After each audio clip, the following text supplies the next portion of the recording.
Baik, selamat malam teman-teman sekalian. Jumpa kembali dengan saya Eka Purnama setiap Kamis jam 8 sampai jam 9 malam. Kita akan memulai diskusi kita tentang perpajakan di Indonesia. Jadi bagi teman-teman yang memiliki pertanyaan bisa cantumkan di kolom komentar. Sebelumnya saya mau disclaimer terlebih dahulu ya teman-teman, seperti biasa bahwa apa yang saya sampaikan di sini adalah pendapat pribadi saya, bukan ajakan atau anjuran, bukanlah sebuah kajian akademis, tidak dapat dibuktikan kebenarannya, dan belum tentu juga sesuai dengan ketentuan peraturan perpajakan yang berlaku, bukanlah saran profesional seorang konsultan pajak. Teman-teman tidak boleh menggunakan video ini sebagai pedoman satu-satunya untuk melaksanakan kewajiban perpajakan teman-teman. Teman-teman mohon konsultasikan dengan konsultan pajak teman-teman masing-masing atau AR teman-teman di kantor pelayanan pajak tempat teman-teman terdaftar apabila ingin mengetahui lebih spesifik tentang permasalahan perpajakan teman-teman. Bagi teman-teman yang ingin berkonsultasi private dengan saya bisa menghubungi di LBP di www.lembagabantuanpajak.com. Saya ada di trainer A04 dengan Eka Purnama. Baik, bagi yang ingin ada pertanyaan boleh tuliskan di kolom komentar. Hari ini Direktorat Jenderal Pajak dan Direktorat Jenderal Perimbangan Keuangan dan 86 pemerintah daerah Pemda menandatangani perjanjian kerjasama optimalisasi pemungutan pajak pusat dan pajak daerah. Direktorat Jenderal Pajak Bapak Suryo Utomo mengatakan kerja optimalisasi penerimaan pajak oleh pusat dan daerah ini diperlukan untuk mendukung peningkatan pembiayaan pembangunan nasional sesuai dengan tugas dan kewenangan masing-masing. Jadi dalam perjanjian tersebut Bapak Suryo Utomo, baik Direktur Jenderal Pajak dan Otoritas Pajak Daerah akan melakukan pertukaran informasi dan data wajib pajak. Tak hanya itu, Direktur Jenderal Pajak juga membuka peluang adanya kolaborasi dalam hal peningkatan kapasitas. Jadi sangat terbuka untuk setiap daerah yang ingin berkolaborasi meningkatkan kapasitas penerimaan pajaknya. Direktur Jenderal Pajak menyebutkan setidaknya sudah ada 6.745 wajib pajak yang telah dilakukan pengawasan bersama. Ke depan, Bapak Suryo Utomo menilai bahwa Direktorat Jenderal Pajak dan Pemda perlu terus melanjutkan kerjasama guna mengkonversikan potensi pajak menjadi penerimaan bagi kedua instansi. Dengan kata lain, minimal kalau satu orang dilihat oleh berdua akan menutup celah sesuatu yang tidak terlihat. Jadi bagi teman-teman sekalian perlu mulai beradaptasi dengan kondisi seperti ini. Ya. Jadi ini tujuannya untuk meningkatkan penerimaan pajak baik di pusat maupun di daerah.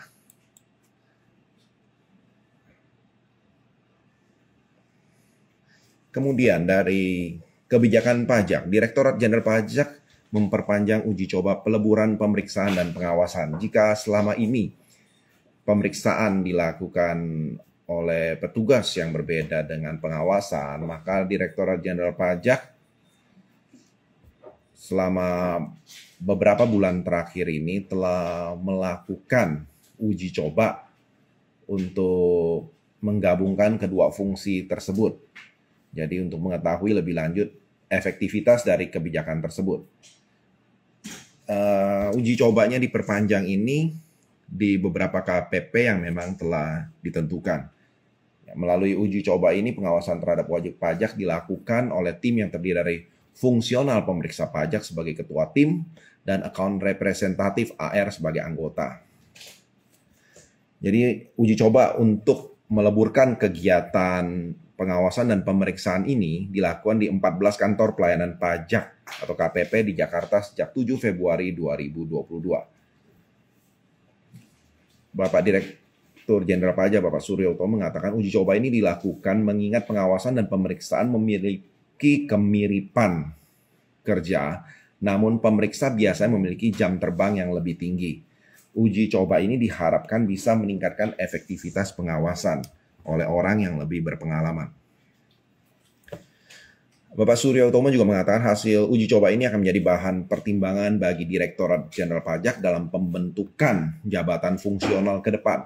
Jadi bukan tidak mungkin fungsi pengawasan dan pemeriksaan bakal dilebur dalam suatu jabatan fungsional tertentu. Untuk ngetes ini, maka salah satu bagian dari reformasi sumber daya manusia di Direktorat Jenderal Pajak, maka DJP sedang menyusun fungsionalisasinya itu seperti apa, tugasnya apa. Jadi dengan demikian DJP bisa meningkatkan hasil pemeriksaan dan hasil pengawasan terhadap wajib pajak. Direktur Jenderal Pajak sebelumnya mencatat uji coba fleksibilitas kompetensi kegiatan pengawasan dan pemeriksaan telah meningkatkan hasil kegiatan pengawasan. Ya, jadi realisasi penerimaan dari pengawasan kepatuhan material tercatat mencapai 8,5 miliar dengan success rate sebesar 9,59%. Capaian penerimaan dan success rate dalam pengawasan melalui pola kerja tim tersebut lebih tinggi dibandingkan dengan pengawasan yang tidak dilakukan dengan pola kerja tim. Ada pertanyaan dari Bapak Ferik Chan. Selamat malam, Pak Eka. Selamat malam juga Pak Ferik. Salam sehat selalu. Ya, mohon edukasinya. WPOP UMKM punya tabungan di atas namakan nama anak, tapi tiap tahun dilaporkan pada SPT. Hal ini apa tidak masalah, Pak? Anak ini apakah sudah memiliki usaha sendiri, sudah memiliki NPWP, atau sudah cukup dewasa untuk memiliki NPWP? Kalau memang sudah cukup dewasa untuk memiliki NPWP dan sudah memiliki usaha sendiri, sebaiknya tabungan tersebut dilaporkan ke NPWP anak tersebut. Tetapi apabila anaknya belum ada kegiatan usaha atau apa dan tabungan itu memang milik Bapak, boleh dilaporkan di tabungan di SPT Bapak. Mungkin banyak teman-teman sekalian yang bertanya nih, kalau NPWP istri dihapus, otomatis tidak tergabung dengan NPWP suami. Nah, jadi pasangan suami istri itu bisa menjalankan hak dan kewajiban perpajakannya dengan cara digabung. Artinya seluruh administrasi perpajakan dilakukan dengan nomor pokok wajib pajak suami saja. Jadi perlu diingat bahwa sistem pengenaan PPh di Indonesia menempatkan keluarga sebagai satu kesatuan ekonomis. Artinya penghasilan atau kerugian dari seluruh anggota keluarga digabungkan sebagai satu kesatuan dan pemenuhan kewajiban pajaknya dilakukan oleh kepala keluarga. Penggabungan NPWP suami dan istri itu pun tidak rumit prosesnya, cukup dengan menghapus NPWP sang istri. Jika istri sudah memiliki NPWP, maka bagi yang mau mengajukan penggabungan, silakan mengajukan proses permohonan penghapusan NPWP terlebih dahulu ke kantor pelayanan pajak. Nah, langkah pertama bagi pasangan suami istri yang ingin menggabungkan kewajiban pajaknya adalah menghapus NPWP sang istri. Jika NPWP dari sang istri sudah dihapus, secara otomatis NPWP istri akan bergabung dengan NPWP suami. Prosesnya cukup sederhana, terutama bagi teman-teman yang berstatus sebagai karyawan. Ya, jadi tidak perlu repot, apalagi kalau istrinya hanya mendapat penghasilan dari satu pemberi kerja, sebaiknya digabungkan. Nanti pelaporan SPT-nya lebih simple. Jadi kemudian untuk mengajukan permohonan penghapusan NPWP, wajib pajak perlu mengisi formulir yang bisa diunduh di website pajak.go.id. Permohonan bisa disampaikan secara langsung ke kantor pelayanan pajak terdaftar atau dikirim dengan pos atau jasa ekspedisi. Selain itu ada dokumen yang perlu disiapkan, yaitu fotokopi buku nikah atau dokumen sejenis dan surat pernyataan yang isinya menegaskan suami istri tidak membuat perjanjian pemisahan harta dan penghasilan, atau surat pernyataan tidak ingin melaksanakan hak dan memenuhi kewajiban perpajakan terpisah dari suami. Ketentuan ini untuk perempuan kawin yang sebelumnya telah memiliki NPWP. Ya. Jadi wajib pajak bisa membaca kembali ketentuan tentang penghapusan NPWP ini pada pasal 34 sampai 39 Peraturan Dirjen Pajak Per 04/PJ/2020. Pertanyaan lanjutan kembali dari Pak Ferik Chan, anak ini sudah dewasa, bantu orang tua dan belum punya NPWP. Kalau memang sudah dewasa, membantu orang tua, kalau penghasilan masih di bawah PTKP, tidak usah membuat NPWP. Tapi kalau penghasilannya sudah di atas PTKP, seharusnya membuat NPWP. Ya, sebaiknya mengajukan diri untuk mendapatkan NPWP karena sudah memiliki penghasilan di atas PTKP. Demikian Pak Ferik. Kemudian, selama beberapa waktu terakhir ini kita sering mendengar tentang PPN kegiatan membangun sendiri. Jadi perlakuan pajak pertambahan nilai PPN atas kegiatan membangun sendiri adalah kegiatan membangun sendiri sebagaimana diatur dalam PMK 61 2022. PMK 61 2022 ini terbit untuk memberikan kepastian hukum, mendorong peran serta masyarakat dan memberikan kemudahan dan penyederhanaan administrasi perpajakan serta rasa keadilan atas kegiatan membangun sendiri. Ya. Selain itu PMK 61/2022 diterbitkan untuk mengganti Peraturan Menteri Keuangan Nomor 163 PMK 03 tahun 2012 tentang batasan dan tata cara pengenaan PPN atas kegiatan membangun sendiri. Ya, yang belum dapat menampung penyesuaian ketentuan mengenai kegiatan membangun sendiri. Perlu diperhatikan, PPN atas kegiatan membangun sendiri bukan merupakan pajak baru. Pengenaan PPN atas kegiatan ini sudah dilaksanakan sejak 1 Januari 1995. Nah, definisi kegiatan membangun sendiri itu seperti apa? Kegiatan membangun sendiri merupakan kegiatan membangun bangunan, baik bangunan baru maupun perluasan bangunan lama, yang dilakukan tidak dalam kegiatan usaha atau pekerjaan oleh orang pribadi atau badan yang hasilnya digunakan sendiri atau digunakan pihak lain. Termasuk dalam kegiatan membangun sendiri yaitu kegiatan membangun bangunan oleh pihak lain bagi orang pribadi atau badan, tetapi PPN atas kegiatan tersebut tidak dipungut oleh pihak lain. Lalu bagaimana perlakuan pajaknya? Untuk objek PPN-nya sendiri, untuk kegiatan membangun sendiri yang dilakukan oleh orang pribadi atau badan dikenakan PPN. Adapun bangunan yang dimaksud dalam konteks ini berupa satu atau lebih konstruksi teknik yang ditanam atau dilekatkan secara tetap pada satu kesatuan tanah dan atau perairan dengan kriteria. Konstruksi utamanya terdiri dari kayu, beton, pasangan batu bata atau bahan sejenis atau baja. Diperuntukkan bagi tempat tinggal atau tempat kegiatan usaha. Dan luas bangunan yang dibangun paling sedikit 200 meter persegi. Jadi kalau di bawah 200 meter persegi tidak ada PPN kegiatan membangun sendiri. Sementara kegiatan membangun sendiri tersebut dapat dilakukan sekaligus dalam suatu jangka waktu tertentu atau bertahap. Bertahap sebagai satu kesatuan kegiatan sepanjang tenggang waktu antara tahapan membangun tersebut tidak lebih dari 2 tahun. Apabila tenggang waktu antara tahapan kegiatan membangun bangunan lebih dari 2 tahun, kegiatan tersebut merupakan kegiatan membangun bangunan yang terpisah sepanjang memenuhi ketentuan bangunan yang dikenakan PPN. Jadi, misalnya, luasan yang dibangun di 2 tahun pertama itu 100 meter persegi. Kemudian, sesudah lewat 2 tahun, di 2 tahun berikutnya, dibangun lagi bangunan yang bersebelahan misalnya, dengan luasan juga 100 meter persegi. Secara total itu 200 meter persegi. Tetapi secara jangka waktu pembangunan itu sudah lebih dari 2 tahun, yaitu 4 tahun. Sehingga itu tidak terutang PPN membangun sendiri. PPN atas kegiatan membangun sendiri terutang pada saat mulai dibangunnya bangunan sampai dengan bangunan selesai. Sementara itu tempat PPN terutang atas kegiatan itu adalah tempat bangunan tersebut didirikan.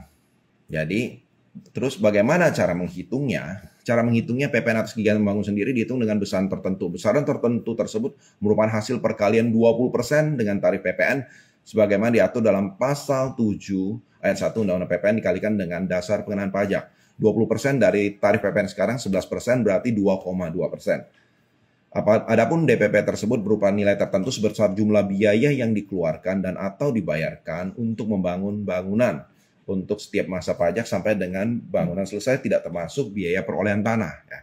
Jadi misalnya untuk membangun bangunan seluas 200 meter tersebut, kita mengeluarkan biaya untuk membeli tanah misalnya 200 juta, kemudian biaya untuk membangunnya 300 juta. Maka PPN membangun sendirinya itu dihitung dari nilai 300 jutanya.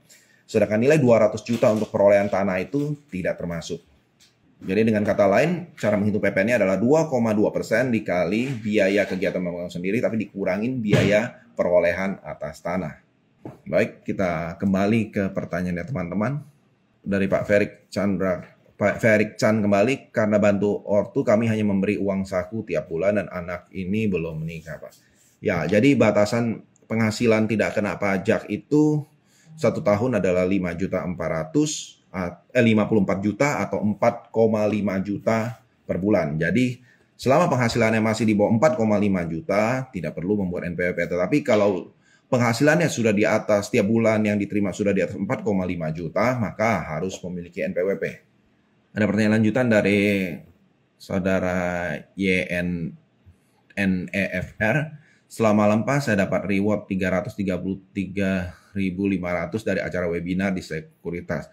Terus sama sekuritasnya dibelikan saham senilai 302.500. Nah, pertanyaan saya atas reward saham senilai 302.500 ini saya lapor di SPT 2022 sebagai apa? Uang atau saham atas hadiah saham ini, apakah saya perlu bayar pajak lagi karena saham kan pajak final kalau dijual. Ya, untuk penghasilan ini Bapak, karena Bapak dapatnya dalam bentuk saham, berarti Bapak laporkan di SPT di bagian harta sebagai saham. Kemudian atas hadiah saham ini apakah saya perlu bayar pajak lagi? Seharusnya menurut saya harus bayar pajak. Bayar pajak lagi karena ini adalah penghasilan, dianggap penghasilan Bapak yang menambah kemampuan ekonomis Bapak. Karena saham kan pajak final kalau dijual. Benar Pak, kalau saham itu Bapak beli, kemudian Bapak jual, pada saat Bapak jual itu capital gain atau keuntungannya itu sudah dikenakan pajak final. Tetapi perlu diperhatikan, uang untuk membeli saham tersebut harus sudah ada di dalam SPT Bapak atau Ibu. Misalnya, kita membeli saham senilai 100 juta rupiah. Uang untuk membeli saham senilai 100 juta rupiah ini harus berasal dari penghasilan kita yang sudah dikenakan pajak. Ya, jadi contoh itu bisa berasal dari gaji kita atau berasal dari hal-hal lain. Tidak ada masalah. Yang penting penghasilan tersebut harus sudah bayar pajak. Ya. Kemudian, saham senilai 100 juta itu karena teman-teman membeli saham yang tepat, kemudian harganya naik menjadi 10 kali lipat. Dari 100 juta menjadi 1 miliar. Nah, untuk keuntungan capital gain sebesar 900 juta tersebut, teman-teman sudah tidak perlu membayar tambahan pajak. Kenapa? Pada saat teman-teman menjual saham tersebut senilai 1 miliar, maka teman-teman akan dikenakan pajak 1 miliar dikali 0,1%. Sudah, final, selesai. Tidak ada pajak tambahan lagi. Ya. Tapi uang yang pertama-tama teman-teman pakai untuk membeli saham itu harus sudah bayar pajak terlebih dahulu. Kalau dapat hadiah juga harus bayar pajak. Pertanyaan dari Pak Ferik Chan kembali. Kalau kami suatu bangunan lebih dari 200 meter persegi dan dikerjakan oleh pemborong, bagaimana masalah PPN KMS-nya ya Pak? Nah, sekarang tadi di ketentuannya itu ada dijelaskan bahwa kapan kita harus membayar PPN KMS kalau misalnya pihak yang menyerahkan jasa kepada kita belum mengenakan PPN kepada kita. Kita yang harus setor. Kecuali misalnya Bapak pakai kontraktor resmi yang dia mengenakan PPN atas kegiatan membangun sendiri kepada Bapak, ya berarti PPN-nya sudah dilunasi. Tapi kalau belum, Bapak harus setor PPN-nya. Ya maksudnya kami membangun tapi diborongkan pada pemborong yang WPOP PKP. Kalau mereka sudah bayarkan PPN-nya, maka Bapak tidak perlu bayar. Tapi kalau mereka belum bayarkan PPN-nya, maka Bapak harus bayar. Jadi PPN atas kegiatan membangun sendiri itu dihitung, dipungut, dan di-store oleh orang pribadi atau badan yang melakukan kegiatan membangun sendiri. Namun, apabila kegiatan membangun sendiri dilakukan oleh pihak lain tersebut memungut PPN sesuai dengan ketentuan peraturan perundang-undangan di bidang perpajakan. Jadi mereka yang pungut, pemborong Bapak yang memungut kepada Bapak. Jadi intinya harus ada pihak yang membayar PPN tersebut. Jadi saya harus bayar pajak berapa Pak atas hadiah ini? Hadiah itu berarti masuk penghasilan. Bisa Bapak cantumkan di penghasilan lain-lain Pak. Nanti Bapak lihat saja Bapak sudah kena tarif yang berapa digabungkan dengan penghasilan Bapak yang lain.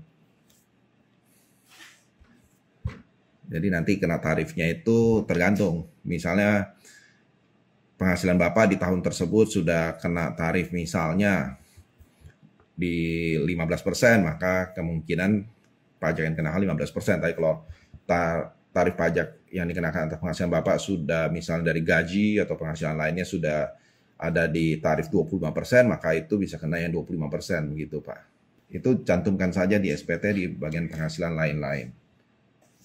Kemudian kita juga mau melihat pemberian zakat atau sumbangan keagamaan yang sifatnya wajib. Jadi atas suatu transaksi pemberian zakat dan sumbangan keagamaan yang sifatnya wajib bagi pemeluk agama yang diakui di Indonesia, perlu diketahui perlakuan pajaknya baik dari sisi pihak pemberi maupun pihak penerima, terutama pajak penghasilan. Perlakuan pajak atas bantuan atau sumbangan sebagaimana diatur dalam PMK 90 tahun 2020 ditetapkan untuk memberikan kepastian hukum bagi wajib pajak yang memberi maupun menerima sumbangan, khususnya terkait ketentuan PPh yang berlaku. Dalam penjelasan pasal 4 ayat 3 Undang-Undang PPh yang dimaksud dengan zakat adalah zakat sebagaimana dimaksud dalam undang-undang mengatur mengenai zakat. Berdasarkan pasal 1 Undang-Undang nomor 23 tahun 2011, zakat adalah harta yang wajib dikeluarkan oleh seorang muslim atau badan usaha untuk diberikan kepada yang berhak menerimanya sesuai dengan syariat Islam.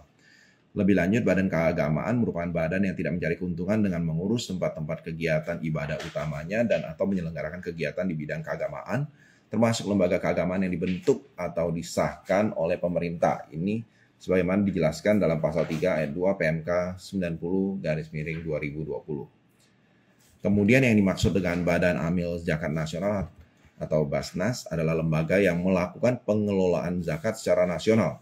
Adapun lembaga amil zakat adalah lembaga yang dibentuk masyarakat yang memiliki tugas membantu pengumpulan, pendistribusian, dan pendaya gunaan zakat. Hal ini disebutkan dalam pasal 1 Undang-Undang nomor 23 tahun 2011. Bagaimana perlakuan pajaknya? Perlakuan PPh bagi pemberi adalah sebagai pihak yang mengalihkan hartanya, maka perlakuan zakat adalah sebagai pengurang penghasilan kena pajak. Jadi sebagai pihak yang mengalihkan hartanya, pemberi zakat dan sumbangan keagamaan yang sifatnya wajib bagi pemeluk agama yang diakui di Indonesia perlu memperhatikan ketentuan yang berlaku atas perlakuannya sebagai pengurang penghasilan kena pajak. Berdasarkan pasal 6 ayat 1 Undang-Undang PPh, besarnya penghasilan kena pajak bagi wajib pajak ditentukan berdasarkan penghasilan bruto dikurangi biaya untuk mendapatkan, menagih, dan memelihara penghasilan. Namun dalam pasal ini zakat dan sumbangan keagamaan yang sifatnya wajib bagi pemeluk agama yang diakui di Indonesia tidak disebutkan sebagai salah satu biaya untuk mendapatkan, menagih, dan memelihara penghasilan. Artinya zakat dan sumbangan keagamaan yang sifatnya wajib bagi pemeluk agama yang diakui di Indonesia tidak dapat dijadikan sebagai biaya pengurang penghasilan kena pajak atau non-deductible expense. Tetapi ada ketentuan pengecualian. Zakat dan sumbangan keagamaan yang sifatnya wajib bagi pemeluk agama yang diakui di Indonesia dapat dijadikan sebagai biaya pengurang penghasilan kena pajak apabila zakat diterima oleh Badan Amil Zakat atau lembaga amil zakat yang dibentuk atau disahkan oleh pemerintah, atau sumbangan keagamaan yang sifatnya wajib bagi pemeluk agama yang diakui di Indonesia diterima oleh lembaga keagamaan yang dibentuk atau disahkan oleh pemerintah. Ketentuan tersebut sebagaimana diatur dalam pasal 9 ayat 1 huruf G Undang-Undang PPh yang pada dasarnya tidak membolehkan sumbangan sebagai biaya pengurang pajak tetapi mengecualikan zakat dan sumbangan yang diterima oleh badan atau lembaga tersebut dari larangan tersebut. Dengan demikian, zakat atau sumbangan keagamaan wajib yang diberikan kepada badan atau lembaga tersebut boleh dijadikan sebagai biaya pengurang deductible expense untuk menentukan besarnya penghasilan kena pajak. Dalam pasal 23 Undang-Undang nomor 23 tahun 2011 disebutkan bahwa Basnas atau LAS wajib memberikan bukti setoran zakat kepada setiap muzaki. Bukti setoran zakat tersebut digunakan sebagai pengurang penghasilan kena pajak. Kemudian bagi wajib pajak yang melakukan pengurangan zakat atau sumbangan keagamaan yang sifatnya wajib melampirkan fotokopi bukti pembayaran pada surat pemberitahuan SPT tahunan PPh tahun pajak dilakukan pengurangan zakat atau sumbangan keagamaan yang sifatnya wajib. Dari YN Never, pasal 17 tarif progresif. Ya benar Pak, pasal 17 tarif progresif. Terima kasih Pak Eka atas edukasinya dari Pak Ferik Chan. Terima kasih juga Pak Ferik. Baik, kita akan melihat kembali pemberian sumbangan pembinaan olahraga. Bagaimana kalau pemberian sumbangan pembinaan olahraga? Jadi latar belakang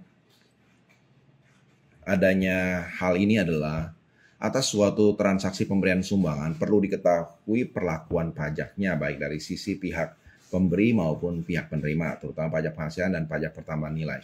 Perlakuan pajak atas sumbangan sebagaimana diatur dalam PMK 90 tahun 2020 ditetapkan untuk memberikan kepastian hukum bagi wajib pajak yang memberi maupun menerima sumbangan, khususnya terkait ketentuan PPh yang berlaku.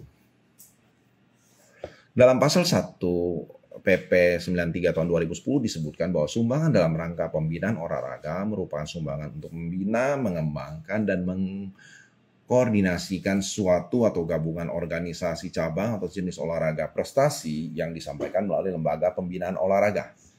Sementara itu yang dimaksud dengan lembaga pembinaan olahraga adalah organisasi olahraga yang membina, mengembangkan, dan mengkoordinasikan suatu atau gabungan organisasi cabang atau jenis olahraga prestasi. Selanjutnya yang dimaksud dengan olahraga prestasi adalah olahraga yang membina, mengembangkan atlet secara terencana, berjenjang, dan berkelanjutan melalui kompetisi untuk mencapai prestasi dengan dukungan ilmu pengetahuan dan teknologi keolahragaan. Lalu bagaimana perlakuan pajaknya? Perlakuan PPh bagi pemberi. Sebagai pihak yang mengalihkan hartanya, pemberi sumbangan perlu memperhatikan ketentuan yang berlaku atas perlakuan sumbangan sebagai pengurang penghasilan kena pajak. Secara spesifik, Undang-Undang PPh mengatur bahwa sumbangan dalam rangka pembinaan olahraga di pasal 6 ayat 1 huruf M Undang-Undang PPh boleh dijadikan sebagai pengurang deductible expense untuk menentukan besarnya penghasilan kena pajak. Ketentuan tersebut diatur lebih lanjut dalam PP 93 tahun 2010 pasal 1 yang mengatur bahwa sumbangan dan atau biaya yang dapat dikurangkan sampai jumlah tertentu dari penghasilan bruto dalam rangka perhitungan penghasilan kena pajak bagi wajib pajak, salah satunya adalah sumbangan dalam rangka pembinaan olahraga.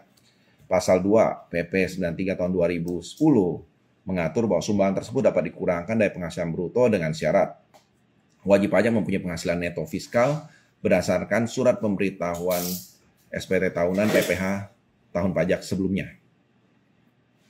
Pemberian sumbangan dan atau biaya tidak menyebabkan rugi pada tahun pajak sumbangan diberikan. Ya. Didukung oleh bukti yang sah, lembaga yang menerima sumbangan dan atau biaya memiliki nomor pokok wajib pajak atau NPWP, kecuali badan yang dikecualikan sebagai subjek pajak sebagaimana diatur dalam Undang-Undang PPh. Besarnya nilai sumbangan yang dapat dikurangkan dari penghasilan bruto untuk 1 tahun dibatasi tidak melebihi 5% dari penghasilan neto fiskal tahun pajak sebelumnya. Ya, 5% maksimum. Lebih lanjut, sumbangan dalam rangka pembinaan olahraga dapat diberikan dalam bentuk uang dan atau barang. Nilai sumbangan dalam bentuk barang ditentukan berdasarkan nilai perolehan apabila barang yang disumbangkan belum disusutkan. Nilai buku fiskal apabila barang yang disumbangkan sudah disusutkan. Harga pokok penjualan apabila barang yang disumbangkan merupakan barang produksi sendiri. Sumbangan wajib dicatat sesuai dengan peruntukannya oleh pemberi sumbangan. Bukti penerimaan sumbangan wajib dilampirkan oleh wajib pajak penerima sumbangan pada SPT tahunan PPh dengan menggunakan formulir penerimaan sumbangan sesuai contoh format sebagaimana tercantum pada lampiran 2 PMK 76/2011. Tetapi ada pengecualiannya. Apabila sumbangan diberikan kepada pihak yang mempunyai hubungan istimewa sebagaimana dimaksud Undang-Undang PPh, sumbangan tidak dapat dikurangkan dari penghasilan bruto bagi pihak pemberi. Ini sebagaimana diatur dalam pasal 4 PP 93 tahun 2010. Kemudian bagaimana perlakuan PPh bagi penerima? Sumbangan bukan merupakan objek PPh. Jadi bagi penerima sumbangan, sumbangan itu bukan merupakan objek PPh sepanjang diterima tidak dalam rangka hubungan kerja, hubungan usaha, hubungan kepemilikan, atau hubungan penguasaan di antara pihak-pihak yang bersangkutan. Sumbangan tersebut dapat berbentuk uang atau barang. Bantuan atau sumbangan berupa harta yang berbentuk barang dibukukan oleh pihak penerima dengan nilai perolehan sebesar nilai sisa buku fiskal. Apabila pihak pemberi wajib menyelenggarakan pembukuan nilai lain, apabila pihak pemberi tidak wajib menyelenggarakan pembukuan. Nilai lain tersebut meliputi untuk harta berupa tanah dan atau bangunan sebesar nilai jual objek pajak yang tercantum dalam surat pemberitahuan pajak terutang, pajak bumi dan bangunan tahun pajak saat terjadi pengalihan Atau bisa juga berdasarkan surat keterangan dari instansi pemerintah yang membidangi urusan pajak daerah di mana tanah dan atau bangunan terdaftar dalam hal tidak terdapat surat pemberitahuan pajak terutang, pajak bumi dan bangunan sebagaimana dimaksud pada angka 1. Untuk harta selain tanah dan bangunan, maka sebesar harga pasar harta tersebut saat terjadi pengalihan. Kemudian nilai perolehan harta yang mempunyai masa manfaat lebih dari 1 tahun sepanjang digunakan untuk mendapatkan, menagih, dan memelihara penghasilan. Pembebanan dilakukan melalui penyusutan atau amortisasi sesuai ketentuan peraturan perundang-undangan di bidang perpajakan. Kemudian di pasal 8 ayat 2 PP 93 tahun 2010 juga dikatakan dan mengatur bahwa lembaga penerima sumbangan dalam rangka pembinaan olahraga wajib menyampaikan laporan penerimaan sumbangan kepada Direktur Jenderal Pajak paling lambat pada akhir tahun pajak diterimanya sumbangan dan atau biaya tersebut. Kemudian, bagaimana pengenaan PPN atas sumbangan? Sumbangan itu sebagai objek PPN apabila pengusaha yang telah dikukuhkan sebagai pengusaha kena pajak PKP menyerahkan barang kena pajak atau BKP sebagai sumbangan. Atas sumbangan tersebut dikenakan PPN ya teman-teman. Jadi perhatikan bahwa sumbangan itu tetap kita harus bayarkan PPN-nya. Ini sebagaimana diatur dalam pasal 4 dan 1A ayat 1 huruf D Undang-Undang PPN yang mengatur bahwa PPN dikenakan salah satunya atas penyerahan BKP, termasuk pemberian cuma-cuma atas BKP di dalam daerah pabean yang dilakukan pengusaha. Ya, penjelasan pasal 1A ayat 1 huruf D Undang-Undang PPN menjelaskan bahwa yang dimaksud dengan pemberian cuma-cuma adalah pemberian yang diberikan tanpa pembayaran, baik barang produksi sendiri maupun bukan produksi sendiri. Selain itu, sumbangan dalam bentuk jasa kena pajak yang diserahkan oleh PKP juga dikenakan PPN. Jadi di penjelasan pasal 4 ayat 1 huruf C Undang-Undang PPN menyebutkan bahwa PPN dikenakan salah satunya atas penyerahan JKP termasuk yang diberikan secara cuma-cuma di dalam daerah pabean yang dilakukan oleh PKP. Jadi untuk sumbangan ini teman-teman perlu perhatikan ini. Sumbangan ada yang bisa dibiayakan, ada yang tidak bisa dibiayakan. Tetapi baik yang bisa dibiayakan maupun tidak bisa dibiayakan, sumbangan itu tetap terutang PPN. Ya, pemberian cuma-cuma tetap terutang PPN. Kemudian bagaimana cara perhitungan PPN-nya? Bisa tarif PPN dikalikan dengan harga jual atau penggantian dikurangi laba kotor. Jadi bisa pakai cara itu menghitungnya. Mungkin ada di antara teman-teman juga yang bertanya ini. Kalau misalnya teman-teman tadi seperti Pak Ferik bertanya tentang anaknya yang belum memiliki NPWP, kemudian bagaimana jika pelajar atau mahasiswa yang belum memiliki NPWP, apakah bisa tetap berinvestasi dengan membeli surat berharga negara seperti obligasi retail Indonesia ORI? Ya. Jadi kalau memang menghendaki syarat NPWP tapi belum punya NPWP sesuai dengan prinsip perpajakan di Indonesia, satu keluarga dianggap atau dihitung sebagai satu kesatuan ekonomi. Jadi bisa pinjam NPWP dari orang tuanya, dari bapaknya. Karena beban pajak ada di kepala keluarga. Ini bagi pelajar atau mahasiswa yang memang belum memiliki penghasilan. Tetapi apabila penghasilannya sudah di atas penghasilan kena pajak, maka wajib memiliki NPWP. Ya. Bagaimana untuk mengetahui bahwa saya ini sudah wajib ber-NPWP atau belum? Lihat saja penghasilannya. Apabila penghasilannya sudah di atas PTKP, maka wajib memiliki NPWP. Kemudian teman-teman perlu perhatikan juga bahwa untuk PPh final UMKM ini bagi badan, baik berupa PT maupun CV, maka sudah tidak bisa menggunakan PPh final UMKM ini, kecuali untuk PT atau CV yang baru berdiri. Maka untuk PT bisa menggunakan PPh UMKM 0,5% ini selama 3 tahun. Untuk CV bisa menggunakannya selama 4 tahun. Kemudian untuk orang pribadi bisa menggunakan PPh final UMKM ini selama 7 tahun. Ya, jadi jangan sampai salah bagi teman-teman mungkin yang memiliki badan usaha berbentuk PT atau CV, UMKM, perlu diperhatikan apakah masih bisa menggunakan skema PPh final UMKM ini atau tidak. Mungkin banyak di antara teman-teman sekalian yang memiliki usaha yang sudah tidak aktif lagi, kemudian bertanya apakah tetap harus melaporkan SPT-nya. Maka seperti kita ketahui bahwa Direktorat Jenderal Pajak senantiasa menjelaskan kepada kita bahwa ada tata cara permohonan untuk menjadi wajib pajak non-efektif bagi wajib pajak badan. Apa itu wajib pajak non-efektif? Wajib pajak non-efektif adalah wajib pajak yang tidak melakukan pemenuhan kewajiban perpajakannya baik berupa pembayaran maupun penyampaian SPT massa dan atau SPT tahunan sesuai dengan ketentuan peraturan perundang-undangan perpajakan. Untuk pengajuan penetapan wajib pajak NE, silakan mengajukan melalui permohonan secara tertulis dengan mengisi dan menandatangani formulir penetapan wajib pajak non-efektif serta melampirkan dokumen pendukung.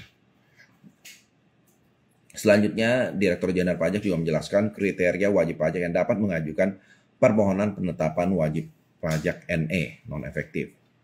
Kriteria wajib pajak NE tersebut diatur dalam pasal 24 ayat 2 Peraturan Dirjen Pajak nomor Per 04 PJ tahun 2020. Permohonan disampaikan ke KPP terdaftar melalui pos atau perusahaan jasa ekspedisi jasa kurir dengan bukti pengiriman surat. Setelah mengirimkan surat permohonan, wajib pajak dapat melakukan konfirmasi ke KPP melalui telepon, email, atau nomor WhatsApp KPP.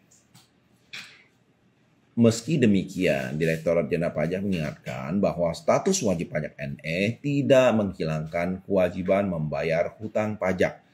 Jadi, apabila PT, badan usaha, Bapak Ibu sekalian memiliki hutang pajak, walaupun status PT-nya dijadikan NE non-efektif, tetapi kewajiban apabila ada hutang pajak tetap harus dibayar.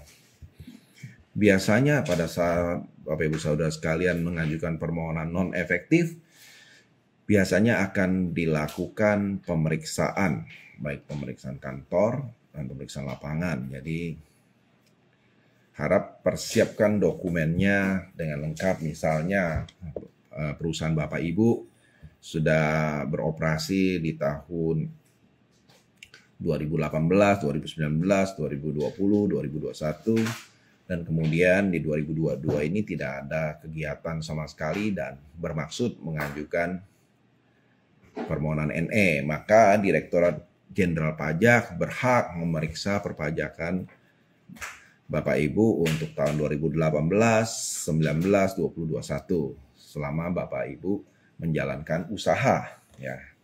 Pak Ferry pertanyaan, Pak Eka, seperti anak dewasa bantu ortu tapi hanya diberi uang saku tiap bulan di bawah PTKP, anak tersebut tidak punya NPWP, dapat SBI dengan menggunakan NPWP ortu, ya Pak Eka. Ya, bisa seperti itu. SBI-nya nilainya berapa? Kan perlu dilihat juga kan, apakah penghasilan dari uang saku itu cukup untuk membeli SBI, ya. Dapat membeli SBI, ya.